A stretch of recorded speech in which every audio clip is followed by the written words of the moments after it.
हाँ जी। उसमें भी श्री बाबा प्रवेश किया नहीं तो मुझे बोला है कि ओमराज में शिव बाबा ने प्रवेश किया। फिर ये बुझ आता नहीं ना विष्णु की बुझ है तो प्रेम कामुक में शिव जो है वो रुद्रमाला में प्रवेश करते हैं या विजयमाला में प्रवेश करते हैं? फिर बुझा होती है फर्स्ट बुझा। किसकी भुजा? विष्णु की बुझा। तो जो विष्णु की भुजा है उसमें चंद्रवंशी और सूर्यवंशी दोनों मिलते हैं या सिर्फ सूर्यवंशी मिलते हैं या चंद्रवंशी मिलते हैं? फिर रुद्रमाला है उसमें जो रुद्राक्ष के मणके हैं उनमें मुख बने हुए हैं, वो मुख लेने की यादगार है। तो भगवान ने ईश्वरीय सेवा जिन बच्चों से कराई है सच्चखंड स्थापन करने की, सच्चाई को स्थापन करने की, उन बच्चों की यादगार रुद्रमाला के रूप में है।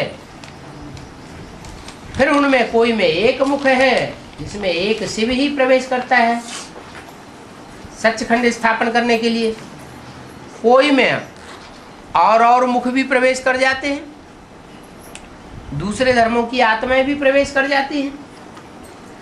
तो वो शूटिंग पीरियड में सच्चखंड बनाने के बदले और ही झूठ खंड बनाने लग पड़ते हैं। फिर झगड़ा होता है,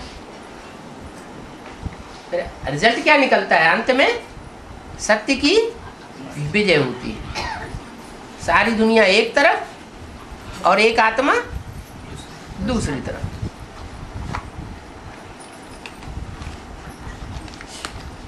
तो विष्णु की भुजाओं में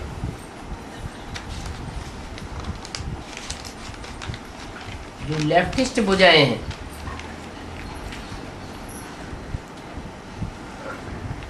वो लेफ्टिस्ट भुजाएं रुद्रमाला की हैं या विजयमाला की हैं? रुद्रमाला की। गायन है कोटों को नदिया, कोटों को नदिया, कोटों को नदिया, नदिया 1 करोड़ नदियाँ। हाँ करोड़ नदियाँ धनुषकोटि में मिल जाता है। करोड़ नदियाँ धनुषकोटि हाँ दक्षिण भारत में है। हाँ रामेश्वर के भाद्र में है वो शहर। उसका बेहद अर्थ क्या है? नदियाँ तो कन्या माता हैं। तो जो कन्या माताएं हैं सतयुग में 2 करोड़ आबादी है, तो आधी कन्याएं माताएं और आधे पुरुष हैं। सचखंड की जो स्थापना हुई है उसका शूटिंग कब होती है? संगम युग में शूटिंग होती है। तो सचखंड की स्थापना में आधे पुरुष हैं और आधी स्त्रियां हैं। तो सतयुग अंत की आबादी ही 2 करोड़ है। करोड़ को कोटि कहा जाता है। जो आत्माएं परमधाम से उतरेंगी 8 जन्मों में उनकी संख्या 2 करोड़ होगी। तो उन 2 करोड़ में आधे पुरुष आधी स्त्री। पार्ट उन्होंने ये नूध कब की? संगम युग में। इसलिए भक्ति मार्ग में ऐसा दिखाया हुआ है। और कल शिवरात्रि का गायन है ना,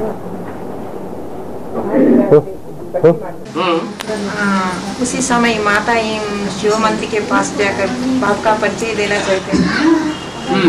देना चाह सकता है बाबा? कोई बुलाया गाँव वाला? भले परिचय देना है, लेकिन पहली बात पहले घर का सुधार फिर पर का सुधार। अभी भक्ति मार्ग वालों को जाकर के संदेश देंगे भी तो जो निकलेंगे वो कितना लंबे समय तक स्थायी रहेंगे? जो एडवांस ज्ञान की गहराई है वो पकड़ सकेंगे? है? लेकिन बाबा भक्तों को प्रजावान को तैयार करना। जब आवाज निकलेगी तो सब भक्त भी निकल आएंगे। भक्तों को ज्यादा ज्ञान तो उठाना नहीं है। और जैसे जैसे समय पास होता जाता है वैसे वैसे भक्ति और ही तमो प्रधान होती जाती है या सात्विक बनती जा रही? भक्ति तो और ही तमो प्रधान बनती जा रही है। अंधश्रद्धा अंधविश्वास बढ़ता ही जा रहा है। इसलिए कोशिश ये करनी चाहिए कि जो ज्ञान ले चुके हैं, लेने के बावजूद भी उल्टा रास्ता पकड़ लिया है,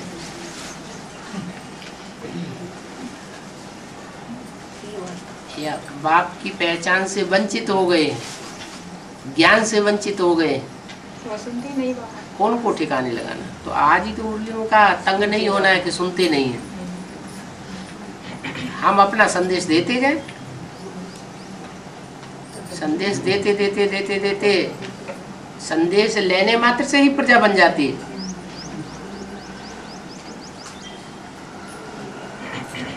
अगर उनमें से कोई गहराई से उठाते हैं तो वारसदार भी बन जाएंगे। और ये माता जी पूछता है शिव विनाश का पहले परमधाम चलेंगे, बाद में चलेंगे, विनाश का बाद में चलेंगे। पता कैसे चलेगा कि ये शिव है या शंकर है? शिव तो ज्योति बिंदु है और शंकर का पार्ट तो लास्ट तक है। झाड़ के चित्र में शंकर का चित्र दिया हुआ है ऊपर, उससे साबित होता है कि वो साकार तो लास्ट तक रहेगा। इसलिए भक्ति मार्ग में भी उनको अजन्मा दिखाया जाता है। न उनकी मृत्यु दिखाई गई है, न उनका जन्म दिखाया गया है। उनको कोई मरते हुए देखता ही नहीं है। किसको? शंकर को।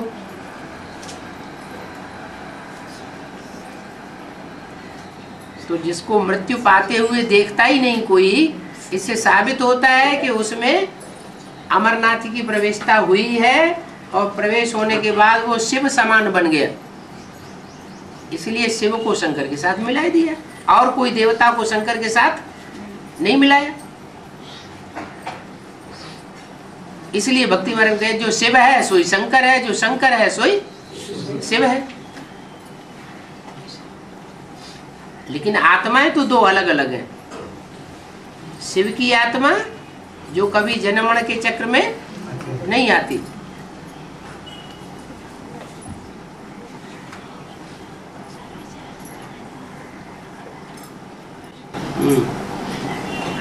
कि माता कुछ भी कहो। हाँ। बाबा मुरली में बताया मंदिरों के पास जाकर परिचय देना, ये सब बताइए ना। तो हद के मंदिर भी हैं, अभी बेहद के मंदिर भी हैं। ऐसे मंदिर भी हैं जहाँ लक्ष्मी नारायण है। लक्ष्मी नारायण माना जो भी गीता पाठशालाएं हैं, जहाँ नर से नारायण का पुरुषार्थ करने वाले और नारी से लक्ष्मी बनने का पुरुषार्थ करने वाले दोनों ही बैठे हुए अपने घर को लक्ष्मी नारायण का मंदिर बनाने का पुरुषार्थ कर रहे हैं। तो लक्ष्मी नारायण के मंदिर में जाके सुना, कोई युगल रूप नहीं है, कोई सिंगल कुमार है, तो वो शिव बाबा का मंदिर हो गया। रुद्रमाला के मणके तो है ना, तो जो रुद्रमाला के मणके हैं वो जैसे शिव बाबा के मंदिर है।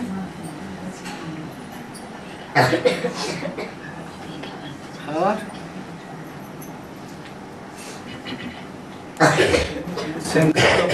वंडरफुल है, वो समझ नहीं पाया।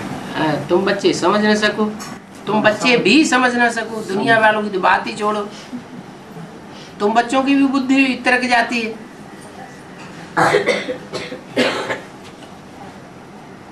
तो वो उसका क्लियर अर्थ यही क्लियर अर्थ है कि शंकर का जो अड़भंगा पार्ट है वो सबको अनिश्चय पैदा करा देता है। बुद्धि में फिक्स बैठता नहीं है कि भगवान का पार्ट यही है या नहीं है। सबकी बुद्धि हिलती रहती है।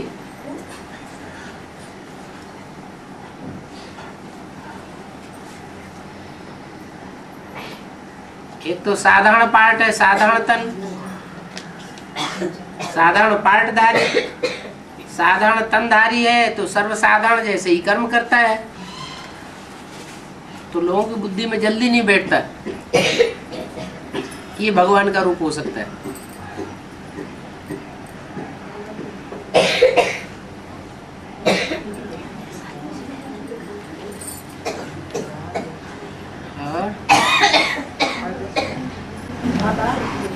भक्ति मार्ग से 12 ज्योतिर्लिंग है।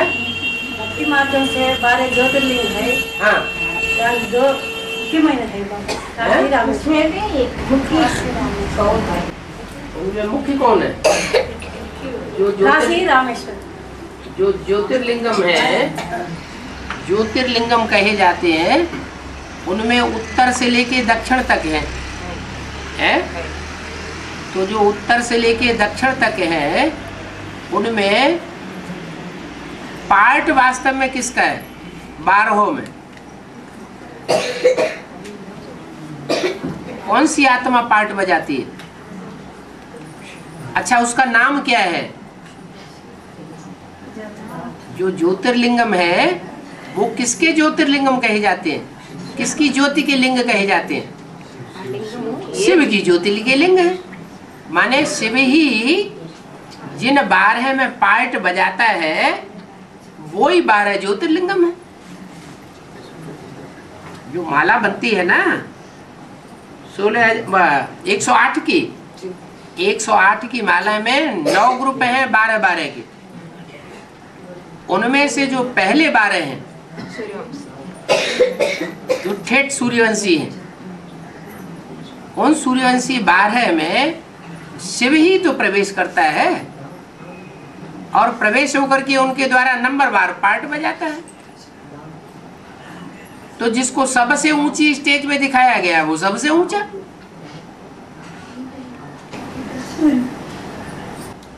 हाँ, अपने अपने टाइम पर सब अपने टाइम पर अपना पार्ट ऊंचा बजाते हैं।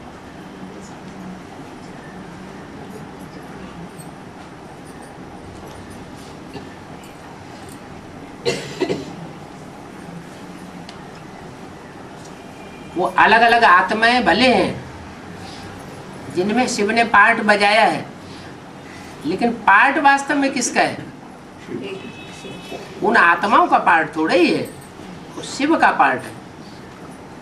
इसलिए हम ऊंचे नीचे नहीं कर सकते। काशी विश्वनाथ का अपना महत्व, अमरनाथ का अपना महत्व, रामेश्वरम का अपना महत्व।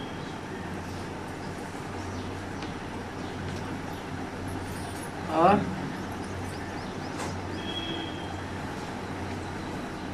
बाबा కలకత్తాలో కలకత్తా నవ్వుతో శివలింగాలు హాయ్ శివలింగాలు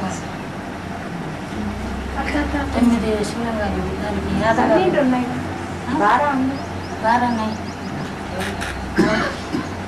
काली का मंदिर है। ये कलकत्ता में 9 शिवलिंग है। हाँ, उसके बारे में काली के मंदिर में, काली का मंदिर में रख दिया। 7 है?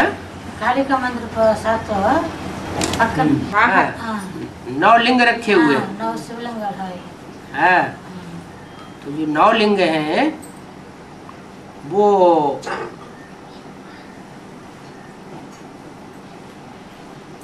अष्टदेव के साथ 9वां और जुड़ा हुआ है। क्या देव कितने हैं? अष्टदेव, और उनमें एक जुड़ा हुआ है जो वैल्यूलेस है, तो उनको दिखाया गया है। बाकी जो 3 हैं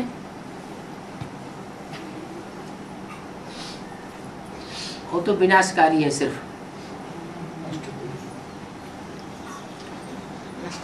अष्टदेव में 4 है स्थापनाकारी, 4 है पालनाकारी। ऐसे स्थापना का कार्य भी करते हैं, लेकिन स्थापना का विशेष कार्य 4 का है और पालना का विशेष कार्य 4 का है। 9वां जैसे कि उनकी वैल्यू दिखाने के लिए रखा गया है। वैल्यूलेस है, इसलिए जो अंगूठी बनाते हैं 9 रत्नों की, तो 8 रत्न चारों ओर दिखाते हैं और बीच में एक शिवलिंग रखते हैं, एक बीच में मुखिया रखते हैं। हीरा, हीरा है शिव परमात्मा, और बाकी नंबरवार 9 रत्न और दिखाते हैं। तो जो नंबरवार 9 रत्न है उनमें एक है पुखराज, जिसकी वैल्यू ना के बराबर, और बाकी सब नंबरवार तेजवान है। वो आत्माएं अलग अलग धर्मों से कनेक्ट हो जाती है आखिरी जन्म में। जो जिस धर्म से कनेक्ट होती है वो उतनी पावरफुल हो जाती है। जो हीरा है वो हीरा ही रहता है, और बाकी जो है कोई इस्लाम धर्म से अंतिम जन्म में कनेक्ट होती है, कोई बौद्ध धर्म से कनेक्ट होती है, कोई क्रिश्चियन धर्म से कनेक्ट होती है, तो नंबरवार उनकी वैल्यू बन उतर जाती है, नंबरवार वैल्यू बनती है।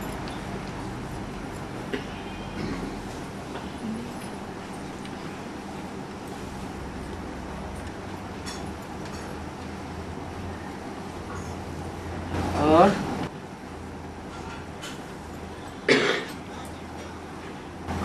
वो 4.5 लाख रुद्रमाला है, उसमें नवधारण का आत्मा उसमें अंदर है।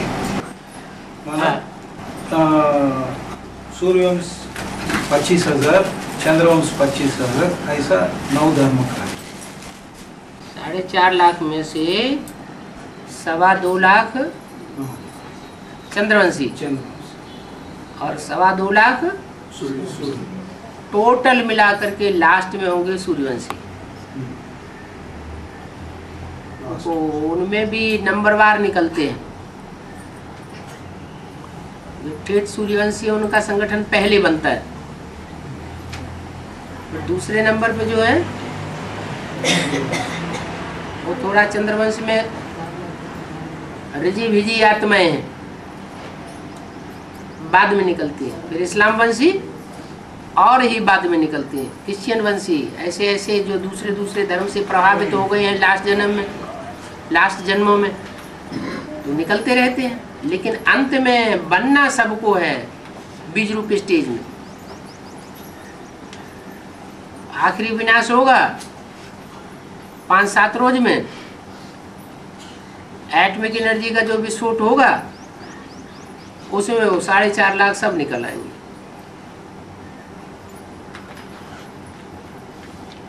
ग्रुप बनते जाएंगे। जैसे माला बनाते हैं भक्ति मार्ग में, तो पहले ढेरियां बना लेते हैं मणकों की। एक ढेरी को पहले माला में पिरोएंगे, तो अव्वल नंबर ढेरी हो गई, माला रूपी संगठन में संगठित हो गई। फिर दूसरे नंबर की ढेरी को डालेंगे, ऐसे ऐसे पिरोते जाते हैं नंबरवार। ऐसे ये चैतन्य जो रतन है उनकी भी माला है, नंबरवार पिरोते जाएंगे।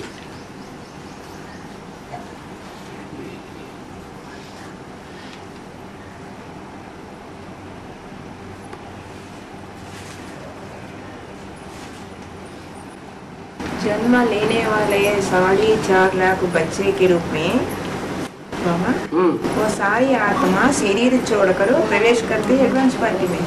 पहले बुद्धि रूपी पेट में प्रवेश करती है, फिर स्थूल पेट से जन्म लेती है।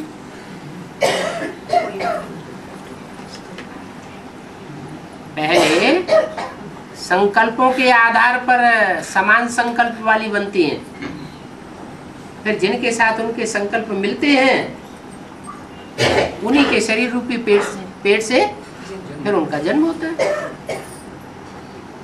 संस्कारों का हिसाब किताब उनके साथ जुड़ जाता है।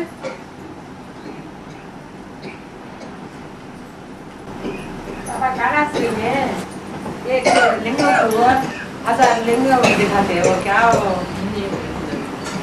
एक लिंग में 1000 लिंग लोगों को दिखाते हैं, वो क्या वो ज्ञान का तो शिव ही है जो ब्रह्मा में प्रवेश करता है, तो उसकी 1000 भुजाएं जैसे दिखाई जाती हैं वैसे 1000 मुख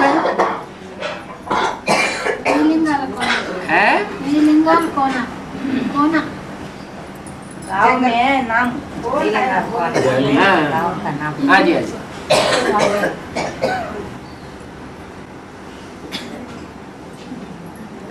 जो ब्रह्मा की 1000 भुजाएं हैं वही लिंग के रूप में दिखा दी गई, जो अव्यक्तवाणी में बोला है। 1000 भुजाधारी ब्रह्मा का पाठ प्रैक्टिकल में अभी चल रहा है। तो भुजा माना सहयोगी आत्माएं। तो जो सहयोगी हैं उन सहयोगियों को, आत्माओं को चलाने वाला कोई भुजाओं को है, तब तो भुजाएं चल रही है, नहीं तो अपने आप कैसे चलेंगी। तो एक मुखिया है और बाकी सब भुजाएं हैं। कोई लेफ्टिस्ट के रूप में है, कोई राइटियस के रूप में है।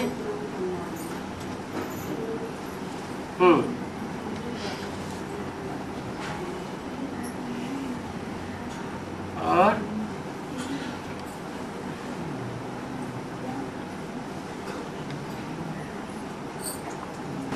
बाबा, आकाश में जड़ सीता, जड़ सूर्य अलग, और धरती पर है चैतन्य सूर्य अलग। वो आकाश के जड़ सितारे हैं जो स्थूल रोशनी देते हैं। ऐसे ही इस धरती के चैतन्य आत्मा रूपी सितारे हैं, वो ज्ञान की रोशनी देते हैं। क्या वो सितारे भी एक सूर्य से रोशनी लेते हैं? वो जड़ रोशनी लेते हैं, जड़ रोशनी फेंकते हैं। ऐसे ही सृष्टि पर चैतन्य ज्ञान सूर्य के रूप में पार्ट बजाने वाली कोई आत्मा है, उसको कहते हैं शिव शंकर भोलेनाथ। भोलेनाथ और उसकी ये सब सितारे रोशनी लेते हैं। कोई बड़े सितारे हैं, कोई छोटे सितारे हैं।